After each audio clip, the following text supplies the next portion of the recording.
progres jadi sawit, tanaman monokultur, udah banyak ngomong di mana flora fauna kita akan bisa hidup. Dan ini akan membawa bencana lagi seperti di Sumatera. Karena di Sumatera udah melampaui kayak tambang. Kita mengerti, ada menteri mengatakan semua negara kaya juga main tambang, potong hutan. Iya, negara maju semua pernah lakukan. Tapi bedanya apa? Pajak mereka udah tua, mereka dipelihara oleh negara.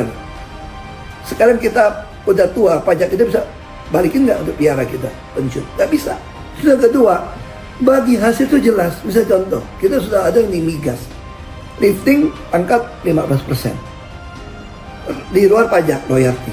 Nah sekarang kenapa? Orang nambang, Anda minta royalti bayar sudah bagus. Kenapa nggak bikin satu cara yang baru? Anda tambang emas 1000 ton, 200 ton punya negara. Anda mengatakan investor nggak ada yang mau. Siapa yang bilang nggak mau? Anda cek saja. Banyak perusahaan dari asing di Indonesia, ada partner lokal dapat 15%, 20% kok. Kenapa itu nggak jadi jatah negara saja? Yang mau tambang silakan kasih. Semua hutang bisa dilunasi. Ya tambang yang sudah dapat uang lagi bisa tanam kembali. Cina juga banyak potong hutan, tapi dia juga melakukan penanaman reforestasi yang luar biasa. Nah kita cuma potong saja, hutan lindung pun disikat, dicuri, dan pura-pura nggak ada yang tahu. Ya sekali lagi, saya menentang kalau Papua itu untuk ganti sawit. Tapi kalau daerah bekas tambang, tailing, daerah yang tandus, Anda tanamin sawit, masih oke. Untuk supaya ketahanan energi. Jadi jangan, kata nenek saya, tukar beras dengan ubi. Itu aja, salam saya. Banyak yang salah tangkap soal posisi Ahok. Dia bukan menolak sawit secara total.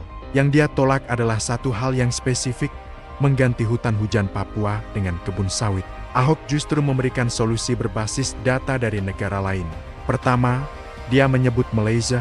Di Malaysia, sawit ditanam di lahan bekas tailing timah, lahan tandus sisa pertambangan, bukan dengan membongkar hutan. Kedua, dia menyebut China. China memang pernah menebang hutan, tapi selalu diikuti dengan reboisasi yang masif dan terstruktur. Sementara Indonesia, dalam kata-kata Ahok sendiri, kita cuma potong saja.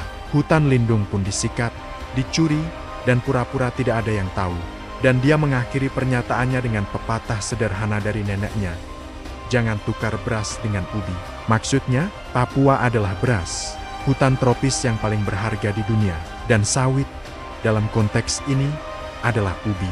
Menukarnya adalah kebodohan yang tidak bisa dimaafkan. Ahok juga menyinggung pengalaman pribadinya saat menjabat sebagai Bupati Belitung Timur, di mana dia pernah menolak izin sawit karena